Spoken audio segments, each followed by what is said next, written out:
اعوذ باللہ السمیع العلیم من الشیطان اللعین الرجیم بسم اللہ الرحمن الرحیم الحمد للہ کاشف الکروب عالم الغیوب والمطلع علی اسرار القلوب والمنزہ عن الجہات والنقائص والعیوب والمستغنی عن الملبوس والمشروب والمطعوم غالب بعزته غیر مغلوب ظاہر بدلائلہ غیر محجوب والصلاة والسلام والتحیۃ والاکرام علی الرسول الثقلین محبوب رب المشرقین والمغربین ووسیلتنا فی الدارین جد الحسن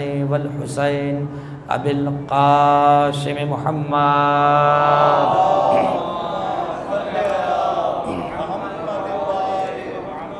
وآلہ الطیبین الطاہرین المعصومین المظلومین المنتجبین المنتخبین اما بعد فقد قال اللہ سبحانہ وتعالی فی محکم کتابہ المجید وفرقانہ الحمید وقولہ الحق بسم اللہ الرحمن الرحیم یا ایہا الذین ہادوا ان زعمتم انکم اولیاء للہ من دون الناس فتمنوا الموت ان کنتم صادقین ولا یتمنونہ ابدا بما قدمت ایدیہم واللہ علیم بالظالمین۔ صلوات پڑھیں محمد۔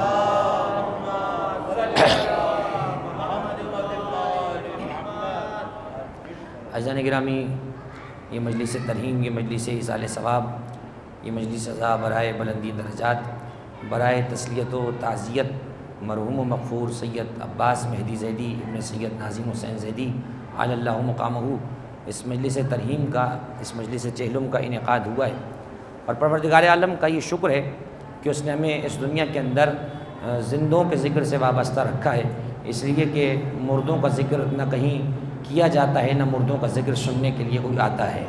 پروردگار عالم نے ہمیں جس مکتب سے وابستہ کیا ہے، ہمارا یہ مکتب وہ مکتب ہے کہ جہاں انسان مرنے کے باوجود بھی سوچ اور سمجھ کے اس مرحلے پر ہوتا ہے کہ ہم مرنے کے بعد بھی اسے سنیے اور سمجھیے کہہ کر مخاطب کرتے ہیں، یعنی ہم اپنے جانے والے کا شانہ ہلا کر بتاتے ہیں کہ ہمارا جانے والا مرنے کے بعد بھی محبت علی کے توسل سے ابھی بھی اتنا سمجھدار ہے کہ جو بات تم جاگتے ہوئے نہیں سمجھ پا رہے وہ یہ سوتے ہوئے سمجھ رہا ہے، اس لیے ہم اس کے شانے کو ہلا ہلا کر بتاتے ہیں کہ اسمع افہم اسمع افہم اذا اتاک الملکان المقربان الرسولان من عند اللہ تبارک و تعالی فسألک عن ربک وعن نبیک وعن دینک وعن کتابک وعن قبلتک وعن دینک وعن ائمتک، کہ ابھی اللہ کے دو تیرے پاس فرشتے آئیں گے، وہ تجھ سے پوچھیں گے تیرے رب کے بارے میں، تیرے نبی کے بارے میں، تیری کتاب کے بارے میں، تیرے قبلے کے بارے میں، تیرے دین کے بارے میں اور تیرے اماموں کے بارے میں۔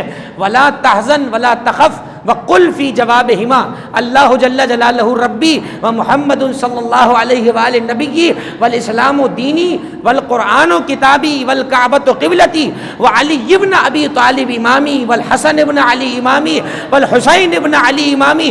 گویا کہ ہم زمانے کو یہ بتلانا چاہتے ہیں کہ جو بات تم چلتے پھرتے نہیں سمجھ پاتے وہ ہمارا والا جانے کے بعد بھی یاد رکھتا ہے۔ تو اللہم صلی علی محمد وآل محمد۔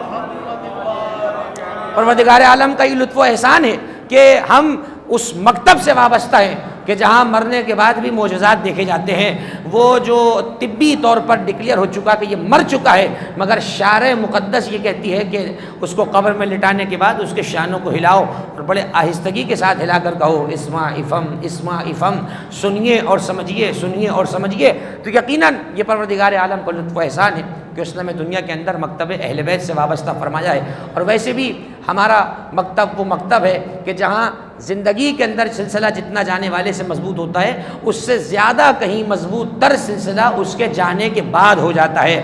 ہمارا تعلق اس مکتب سے خدا نخواستہ نہیں ہے کہ جہاں مرنے کے بعد تعلق ختم ہو جاتا ہے، جہاں مرنے کے بعد پیٹھ دکھا دی جاتی ہے، جہاں مرنے کے بعد بھلا دیا جاتا ہے، بلکہ ہمارے ہاں تو یہ حکم ہے کہ زندگی میں تمہارا جیسا اس سے تعلق تھا اس سے کہیں زیادہ گہرا رابطہ مرنے کے بعد تمہارے اس جانے والے سے ہو جاتا ہے۔ تو یہ مجلس ایصال ثواب کی مجلس چہلم، یہ مجلس ترحیم دراصل اسی تعلق کی ایک شکل ہے جو جانے والے کے ساتھ ہر کسی کا اپنے اپنے رشتے اور اپنے اپنے درجے کے مطابق مرحوم سے ہوتا ہے۔ میں نے اس مجلس ترحیم کے لیے ہمیشہ کی طرح جو کہ ہمارا خاصہ ہے کہ ہم اپنی گفتگو کا آغاز نہیں کرتے مگر یہ کہ ہم اللہ کا کلام پڑھتے ہیں، مصطفیٰ کا فرمان پڑھتے ہیں، اور جب اللہ اور مصطفیٰ کا فرمان ہو جائے تو اس کی تشریح کے طور پہ مرتضیٰ کے کلام کو لاتے ہیں، کیونکہ تاریخ گواہ ہے جس نے مرتضیٰ کے کلام سے ہٹ کر رب کے فرمان کو اور نبی کے کلام کو سمجھنے کی کوشش کی ہے وہ کل بھی گمراہ رہا ہو، آج تک گمراہی کے نشے میں مبتلا ہے۔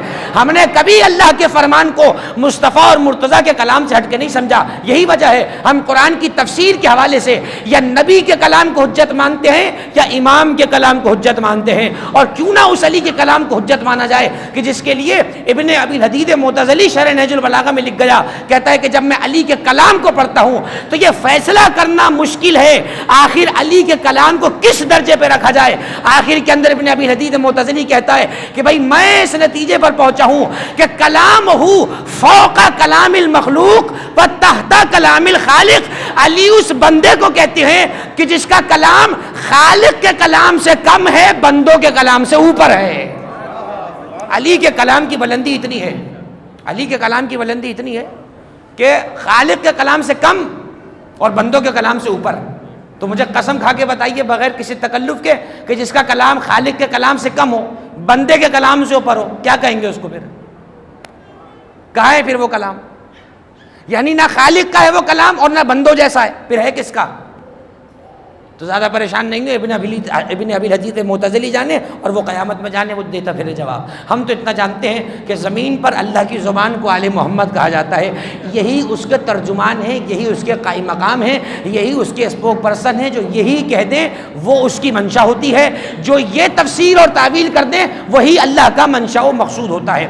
تو قرآن مجید فرقان حمید کی جس آیت کو میں نے اس مجلس ایصال ثواب سے گفتگو کے لیے تلاوت کیا ہے وہ مشہور و معروف سورہ مبارکہ جمعہ کی درمیانی آیت ہے، اور سورہ جمعہ ہفتے میں ایک مرتبہ نماز جمعہ کی برکت سے ہم تلاوت کرتے ہیں اور اس کو سنتے ہیں، اور اگر کوئی کسی عذر کی بنا پر نماز جمعہ نہ پڑھ پائے تو اس کے لیے پابندی نہیں ہے، شب جمعہ میں اس کو اجازت ہے کہ سورہ جمعہ کی ضرور تلاوت کریں۔ شب جمعہ کے بہت سے اعمال علماء نے اپنی اپنی کتب میں لکھے، اور مومنین کو خاص طور پر ان کی طرف متوجہ رہنا چاہیے، کیونکہ شب جمعہ کو شب دعا بھی کہا گیا ہے۔ یوں تو کسی وقت بھی خدا سے دعا مانگی جا سکتی ہے، لیکن اس نے دعا کی قبولیت کے امکانات کو بڑھانے کے لیے کچھ زمان اور مکان کو معین کر دیا ہے، تو انہی زمان میں سے ایک زمانہ شب جمعہ کا ہوتا ہے۔ تو سورہ جمعہ کو آپ وہاں بھی تلاوت کر سکتے ہیں، سورہ ملک کو پڑھا جا سکتا ہے، سورہ یاسین کو پڑھا جا سکتا ہے۔ ہمارے عرف میں اتنا مشہور ہے کہ سورہ یاسین اگر جیسے کسی زندہ پہ پڑھ دیں تو شاید وہ سورہ یاسین پڑھنے سے مر جاتا ہے، ایسا نہیں ہے۔ یہ سورہ یاسین کی برکت ہے اور خاصیت ہے کہ اگر معتذر پر سورہ یاسین کو پڑھ کے تلاوت کیا جائے تو اس کی جانکنی کے مرحلے کو آسان کر دیا جاتا ہے، اس کے لیے پروردگار موت کو آسان کر دیتا ہے۔ اور علماء نے یہ بھی لکھا کہ گھر کے اندر جو شخص یا وہ مرد یا عورت جہاں پر وہ نافلہ نمازیں جس حصے میں پڑھتا تھا، ہر گھر میں کوئی نہ کوئی نماز کا ایک حصہ معین ہوتا ہے، تو کہا جاتا ہے کہ اگر اس شخص کا دم نہ نکل رہا ہو تو اس کو اٹھا کر اس جگہ لے جائیے جہاں وہ نماز پڑھا کرتا تھا، تاکہ وہاں اس کا دم آسانی سے نکل جائے۔ اور آپ نے یہ بھی دیکھا ہوگا کہ جب جماعت مغرب عشاء کی لوگ پڑھ رہے ہوتے ہیں تو مغرب کی نافلہ پڑھنے کے لیے اپنی جماعت کی سب سے لوگ نکل کر آتے ہیں اور مختلف مقامات پہ 2 رکعت نافلہ پڑھتے ہیں۔ اس کی بھی وجہ ہے، معصوم سے پوچھا گیا یہ کس لیے ہوتا ہے؟ فرمایا اس لیے ہوتا ہے تاکہ زمین کا ہر ٹکڑا گواہی دے پروردگار اس نے مجھ پر تیری عبادت کی تھی، مجھ پر سجدہ ادا کیا تھا۔ تو یہ تمام چیزیں اپنے مقامات پر ہیں اور اس کی طرف مومن کو متوجہ رہنا چاہیے۔ سورہ جمعہ بہت مختصر سا سورہ ہے اور اس کے جو عناوین ہیں، جو اس کے مضامین ہیں، جو اس کے مطالب ہیں، جو اس کے نکات ہیں، جو اس کا مضمون ہے وہ انتہائی پیارا ہے۔ سورہ جمعہ کی درمیانی آیت میں پروردگار ارشاد فرما رہا ہے یا ایھا الذین ھادوا ان زعمتم انکم اولیاء للہ من دون الناس فتمنوا الموت ان کنتم صادقین۔ ایک صلوات پڑھیں محمد والے محمد کی عظمتوں پر، اس کی طبیعت خراب ہوتی ہے اکثر۔ ایک صلوات پڑھیں محمد والے محمد کی عظمتوں پر۔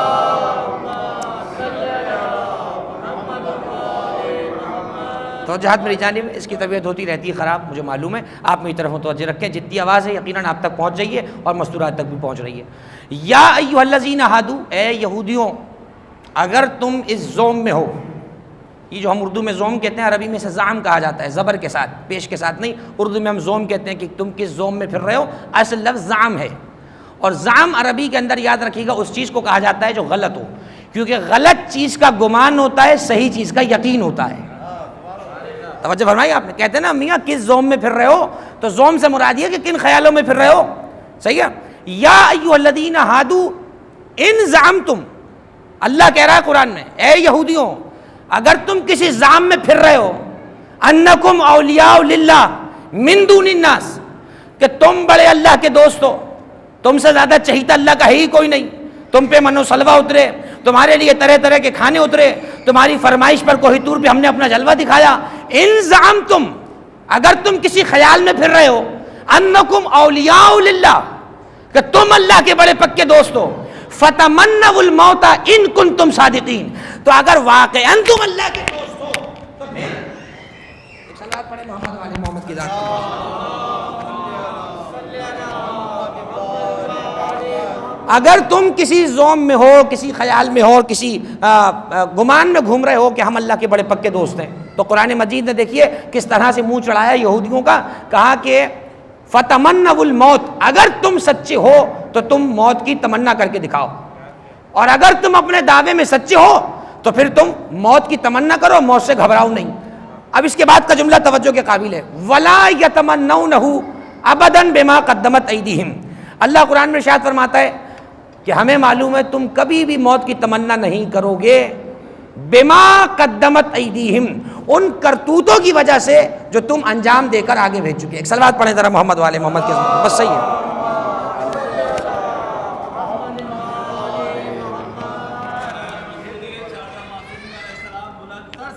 اللہم صلی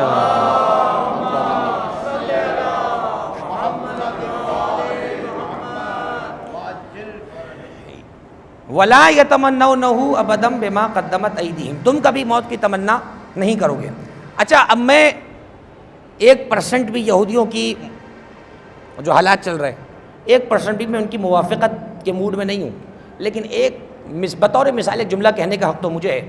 مجھے یہ بتائیے کہ یہودیوں کا یہ دعویٰ تھا کہ ہم اللہ سے بڑی محبت کرتے ہیں، اور اللہ نے دعوی محبت کے بدلے میں کیا کہا؟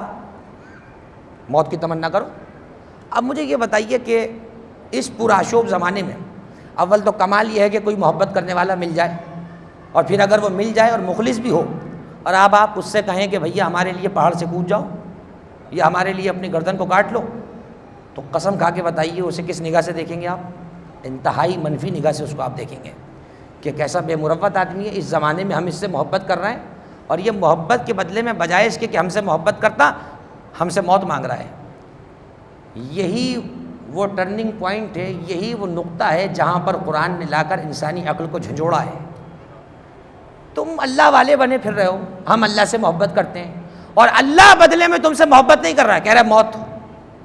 اس کا مطلب یہ ہوا کہ اگر دعوی محبت سچا ہوتا تو پھر کبھی بھی طلب موت پر پریشان نہیں ہونا چاہیے تھا، بلکہ طلب موت پر خوش ہونا چاہیے تھا، کیونکہ اگر محبوب سے محبت سچی ہے تو اس کی مانگی ہوئی کسی چیز میں شک کرنا یہ محبت کی دلیل نہیں ہے، اس کا مطلب محبت کچی ہے۔ اگر تو محبوب سے محبت سچی ہے تو محبوب اگر جان مانگ رہا ہے تو پھر جان دینے میں پریشانی کیا ہے؟ پھر آلکس کیسی ہے، سستی کیسی ہے، یہ کاہلی کیسی ہے، یہ تساہل کیسا ہے، یہ جان بچانا کیسا ہے، یہ آنکھ چرانا کیسا ہے؟ یہی وہ نقطہ تھا جسے سمجھانے کے لیے میرے امام نے اپنے زمانے میں ایک بزم کو سجایا۔ بیٹھے ہوئے ہیں میرے چھٹے امام رئیس مذہب جعفریہ، بیٹھے ہوئے ہیں، نشست لگی ہوئی ہے، اصحاب تشریف فرمائیں، اور لوگ بیٹھے ہوئے کہہ رہے ہیں ہم آپ کی محبت کے بڑے دعوے دار ہیں، ہم آپ سے بڑی محبت کرتے ہیں۔ ایسے میں امام نے گفتگو کو سنا اور سن کے انسنا کر دیا، کیونکہ امام جانتے ہیں جو کہہ رہا ہے صرف زبان سے کہہ رہا ہے، دل اس کا دعوے سے خالی ہے۔ امام نے بات کو سنے کو انسنا کر دیا، اور ایک مرتبہ اس سے کہا کہ اچھا تم ہم سے بڑی محبت کرتے ہو تو جاؤ ہمارے گھر کا جو تندور روشن ہے اس میں جا کر بیٹھ جاؤ۔ خدا کی قسم امام کے زمانے میں ہونا بھی مصیبت ہے، نہ ہونا بھی مصیبت ہے یا نہیں ہے؟ بھائی ممکن ہے کسی کو لگ رہا ہو اچھا ہوا ہم امام کے زمانے میں نہیں تھے، تو امام زمانے کا امام غیبت میں ہے تو ہم کون سی اچھے حال میں. یعنی عجیب معاملہ یہ ہے کہ امام حاضر ہو تب بھی امتحان، غیبت میں ہو تب بھی امتحان. اس کا مطلب یہ ہوا کہ یہ کیفیت سوچنا ہی بیکار ہے کہ امام ہو یا نہ ہو. انسان کو آمادہ رہنا چاہیے، چاہے میرا امام حضور میں ہو تب بھی میں حاضر ہوں، اور غیبت میں اگر وہ جان طلب کرے تب بھی میں حاضر ہوں. یہ غیبت اسی لیے تو رکھی گئی ہے تاکہ مومنین کا امتحان لیا جائے. 11 کو ہم نے سامنے رکھا، تم نے کوئی نصرت نہ کی. چھٹے امام کے زمانے تک 25 یا 35 لوگ تھے جو امام علیہ السلام کے ساتھ خروج کے لیے تیار تھے، چھٹے امام کے زمانے تک. حتیٰ کہ وہ 12ویں امام کے زمانے کا واقعہ آپ سب نے سنا ہے کہ جب غیبت صغریٰ کا زمانہ تھا تو لوگوں نے کہا آپ خروج کیوں نہیں کرتے، قیام کر لیں آپ. امام نے فرمایا کہ ہمارے پاس چاہنے والے مخلص بہت کم ہیں، بہت کم ہیں. تو پھر وہ پورا واقعہ ہے کہ امام نے اپنے 2-3 اصحاب کو بلایا اور 4 بکرے چھت کے اوپر رکھے، اور اس کے بعد کہا ہمارے شیعوں کو نیچے جمع کر لو، سب کو بلا لو اور ایک ایک کر کے اوپر آتے رہو. اس کو بٹھاتے رہے، بکرے کو ذبح کر کے پرنالے سے خون گرتا رہا. تو جیسے ہی 2-3 اوپر گئے وہ واپس نہ آئے اور پرنالے سے خون آتا رہا تو پورا میدان ایسے صاف ہو گیا جیسے میدان میں کبھی کوئی آیا ہی نہیں تھا. عزیزان گرامی، امام کو ایسے چاہیے کہ جیسے شب عاشور سید الشہداء کو نصیب تھے. امام کو ایسے چاہیے. اصحاب سید الشہداء کی عظمت کوئی اہم کم عظمت ہے؟ حضرت سید الشہداء کے اصحاب کی عظمت کو کم نہ جانیے گا. حکایات موجود ہیں، روایات موجود ہیں. ایک خطیب، ایک عالم شیعہ، وہ کہتا ہے میں نے اپنے دل میں ایسی گمان کیا یہ کیا اصحاب حسین کا مقام لے کے بیٹھے ہوئے ہیں. میں اس زمانے میں ہوتا تو میں بھی وہی کرتا جو جون نے کیا، حبیب نے کیا، مسلم ابن حسیجہ نے کیا. یہ تو کوئی کمال کی بات نہیں ہے. اصحاب حسینی نے جو کچھ کیا کوئی کمال نہیں ہے. اس زمانے میں ہوتا میں بھی یہی کرتا. روایت کا جملہ ہے کہ عالم خواب میں سید الشہداء تشریف لائے. اس نے حضرت کو ان کے حلیے سے پہچانا، سلام کیا. حضرت نے بڑی بے رخی سے جواب سلام دیا اور فرمایا ماذا تقول فی اصحابی، تو میرے اصحاب کے بارے میں کیا کہتا ہے. یہ سمجھ گیا کہ حضرت تک یہ بات پہنچ چکی ہے. کہا تو میرے اصحاب کے بارے میں کیا کہتا ہے. تو معذرت کرنے لگا کہ فرزند رسول میں جسارت کر گیا، مجھے معاف فرمائیے گا. کہا نہیں، تو نے میرے اصحاب کے بارے میں یہ سوچا بھی کیسے کہ میں اس زمانے میں ہوتا تو یہ کر لیتا. حضرت سید الشہداء نے فرمایا کہ میں ابھی میدان جنگ میں ہوں اور میں نماز ادا کرتا ہوں. یہ دشمن کے تیر سامنے سے چل رہے ہیں اور میرے سامنے کھڑا ہو جاؤ، کوئی تیر میرے تک نہ آنے پائے. وہ عالم کہتا ہے کہ میں سینہ سپر ہو کر حضرت کے سامنے کھڑا ہو گیا. کہتا ہے جیسے ہی سامنے سے فراٹے لیتا ہوا تیر چلا ایک دم میں نیچے بیٹھ گیا. کون کھائے گا تیر بھائی؟ ایک دم نیچے بیٹھ گیا. حضرت کے بازو میں تیر پیوست ہوا، حضرت نماز میں مصروف ہیں. دوسری مرتبہ کھڑا ہوا اور تحیہ کرنے لگا کہ نہیں اب نہیں بیٹھوں گا، ایک باری تو بیٹھ گیا اب نہیں بیٹھوں گا. دوسری مرتبہ تیر چلا، پھر اسی طرح سے اپنے کو بچاتا ہوا بیٹھ گیا. حضرت کے پھر تیر پیوست ہوا، یہاں تک کہ حضرت نے نماز کو تمام کیا اور نماز تمام کرنے کے بعد مسکرا کے کہنے لگے اب بول تیری کیا رائے ہے میرے اصحاب کے بارے میں. اس کے بعد فرمایا قسم بخدا کی عاشور کے دن جو میرے ساتھ قتل ہوئے اللہ نے اس وقت روئے زمین پر ان سے افضل کسی کو پیدا ہی نہیں کیا. ایسی تو نہیں زیارت پڑھتے السلام علیکم یا اولیاء اللہ و اوداءہ، السلام علیکم یا اصفیاء اللہ و احباءہ، السلام علیکم یا انصار دین اللہ، السلام علیکم یا انصار رسول اللہ، السلام علیکم یا انصار امیر المومنین، السلام علیکم یا انصار فاطمہ سیدۃ النساء العالمین، السلام علیکم یا انصار امیر المومنین، السلام علیکم یا انصار ابی محمد الحسن ابن علی الزکی الناصح، السلام علیکم یا انصار ابی عبداللہ. اے پنجتن کی مدد کرنے والوں تم پہ ہمارا سلام. حالانکہ کربلا میں صرف تنہا امام حسین ہے مگر زیارت میں لفظ ہے اے پنجتن کی نصرت کرنے والوں تم پہ سلام. اس کا سبب یہ ہے کہ چونکہ کربلا میں سید الشہداء چاروں کی نمائندگی کر رہے تھے، گویا کہ حسین ابن علی کی مدد کرنا ایسا تھا جیسے رسول کی بھی مدد کی ہے، علی کی بھی مدد کی ہے، فاطمہ کی مدد بھی کی ہے، حسن کی مدد بھی کی ہے، اور ان سب کی مدد کرنا. اللہم صلی علی محمد. تو یہ کوئی عام مرحلہ نہیں ہے عزیزان گرامی. اللہ نے اپنے بندوں سے موت کے بدلے میں، محبت کے بدلے میں موت کو طلب کیا ہے. چھٹے امام نے فوراً کہا کہ جاؤ ہمارے گھر کا تنور روشن ہے اس میں جا کر بیٹھ جاؤ.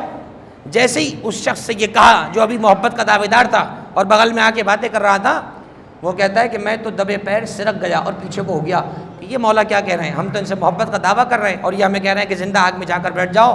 چنانچہ وہ شخص تو محفل سے پیچھے ہٹ گیا، اتنے میں میرے چھٹے امام کا چاہنے والا ہارون مکی امام کے دروازے پر آیا، دق الباب کیا، امام کو سلام کیا، امام نے جواب سلام دیا، اور جواب سلام کے بعد امام علیہ السلام نے ہارون مکی سے کہا کہ ہمارے گھر کا تنور روشن ہے، فوراً جا کر اس میں بیٹھ جاؤ۔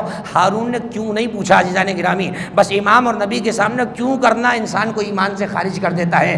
ہارون مکی کو معرفت امام تھی، اس نے امام کے سامنے کیوں کا لفظ نہیں کہا، جیسے ہی امام نے کہا آگ کے تنور میں جا کر بیٹھ جا، چنانچہ ہارون مکی دوڑتا ہوا گیا اور جا کر امام کے گھر کے تندور میں بیٹھ گیا، اور امام علیہ السلام اپنے اصحاب کے ساتھ گفتگو میں محو ہو گئے۔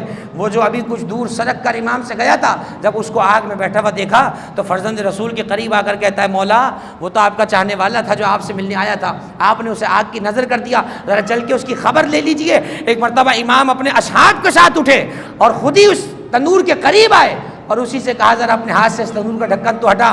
اب جو تنور کو کھولا تو کیا دیکھا، ہارون مکی مثل نمازی دو زانو بیٹھے ہیں اور آواز دے کے کہتے ہیں پروردگار تیرا شکر ہے کہ تو نے ان کے صدقے میں دنیا کی آگ کو مجھ پر حرام کر دیا، اے پروردگار آل محمد کی محبت کا واسطہ انہی کے صدقے نار جہنم کو مجھ پر حرام کر دے۔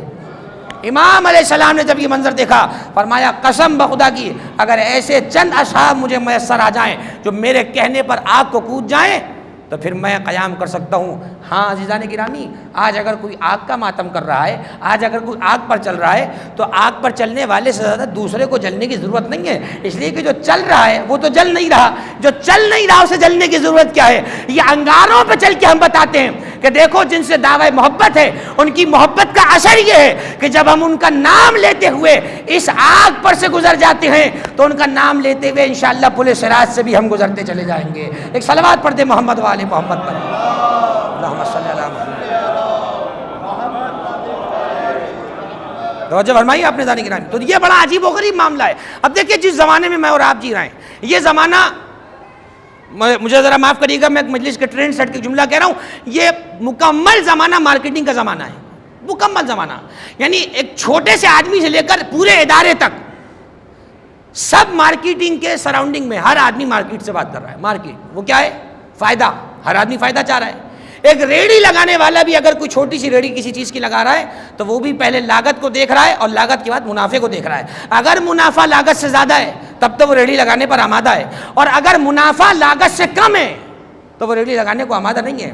مجھے بتائیے جب ہم ایک چھوٹی سی ریڑھی لگاتے ہوئے اپنے منافع کو سوچ رہے ہوتے ہیں تو یہ جو اتنا بڑا زندگی کا کاروبار ہم سجائے بیٹھے ہیں، کتنی مرتبہ ہم نے اس میں لاگت کو سوچا، کتنی مرتبہ منافع کو سوچا۔ قرآن خطرے کی گھنٹی بجا چکا ہے، والعصر ان الانسان لفی خسر الا الذین آمنوا وعملوا الصالحات وتواصوا بالحق وتواصوا بالصبر۔ یہ الارمنگ سچویشن ہے قرآن مجید کی، اور صبح و شام آپ نماز میں پڑھتے ہیں والعصر، قسم ہے گزرتے ہوئے زمانے کی، قسم ہے گزرتی ہوئی گھڑیوں کی، قسم ہے گزرتی ہوئی ساعتوں کی۔ ان الانسان لفی خسر، یہ نہیں کہا ان المسلم لفی خسر، ان المومن لفی خسر، ان المسلم لفی خسر نہیں، ان الکافر لفی خسر نہیں، ان الانسان لفی خسر۔ جو بھی حضرت انسان ہے، جس پر بھی انسان کا ٹائٹل فکس ہوتا ہے، جو بھی خود کو انسان کہہ رہا ہے وہ گھاٹے میں، وہ خسارے میں ہے۔ پروردگار ساری انسانیت کو تو نے خسارے کی وعید سنا دی، گھاٹے سے کیسے بچائے گا؟ کہا الا الذین آمنوا وعملوا الصالحات وتواصوا بالحق وتواصوا بالصبر۔ چار نکاتی ایجنڈا ہے قرآن مجید کا، اور اس میں نہ امٹمنٹ کی کوئی گنجائش ہے، نہ کوئی نکتہ بڑھ سکتا ہے نہ کم ہو سکتا ہے۔ چار نکاتی ایجنڈا ہے کامیابی کا۔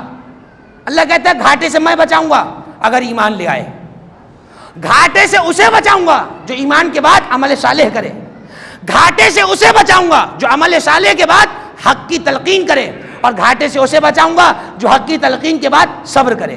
چار چیزیں پروردگار نے مانگی ہیں اور کامیابی کی ضمانت اللہ دے چکا ہے۔ وَإِنَّكَ لَا تُخْلِفُ الْمِيعَادَ، اور وہ کبھی اپنے وعدے کے خلاف نہیں کرتا ہے، اسے کبھی اس کا قول میں جھوٹا کوئی ثابت نہیں کر سکتا، نعوذ باللہ، اس کا قول صادق ہے۔ کہتے ہیں نا وَهُوَ أَصْدَقُ الصَّادِقِينَ، سچوں میں سب سے بڑا سچا اللہ ہے، اس کی بات جھوٹی نہیں ہے۔ تو اگر اس نے چار چیزوں کی ڈیمانڈ کی ہے اور فائدہ اتنا بڑا ہے، مجھے بتائیے بڑی بڑی پالیسیز لانچ ہوتی ہیں تو کئی نکاتی ایجنڈا بنتا ہے، کئی نکاتی ایجنڈا، اور ان میں سے کئی نکات ایسے ہیں جس پہ ایک فریق راضی ہوتا ہے، دوسرے کو اختلاف ہوتا ہے، لیکن یہ 4 نکاتی ایجنڈا وہ ہے جس میں کسی انسان کو اختلاف نہیں، ہر آدمی اس پر مطمئن ہے، اور ہر آدمی کہہ رہا ہے کہ ہاں بھائی ایمان کی تو ضرورت ہے، عمل صالح کی ضرورت ہے، حق کی ضرورت ہے، اور صبر کی ضرورت ہے۔ اب مجھے بتائیے اس 4 نکاتی ایجنڈے کو، جو فائدے کا ایجنڈا ہے، اگر اسے کوئی پس پوچھ ڈال دے تو اس سے بڑا احمق کسے کہا جائے گا؟ اس سے بڑا بے وقوف کسے کہا جائے گا جو قرآن مجید کی اتنے فائدے کے سودے کو ٹھکرا دے؟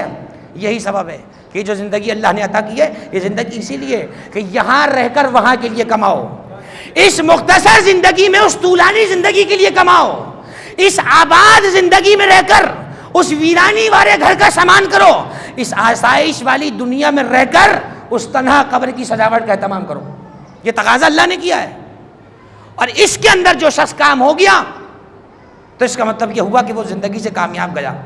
آئیے آل محمد کے دروازے پر، پوچھیں آل محمد سے، اے مولا کیا موت کا معنی مر جانا ہے؟ امام نے کہا خبردار، ایک قاعدہ یاد رکھنا، جس کے دل میں ہماری محبت آ جائے موت اس کے قریب آ نہیں سکتی ہے، بلکہ اگر وہ دنیا سے چلا بھی جائے تو ہم اس کی موت کو شہادت کی سند دے دیتے ہیں، من مات علی حب آل محمد مات شہیدہ، اگر کوئی بستر مرگ پر بھی مر جائے تو ہم گواہی دیتے ہیں کہ اس کی موت شہادت ہے، موت نہیں ہے۔ ایک صلوات پڑھیں محمد والے محمد پر۔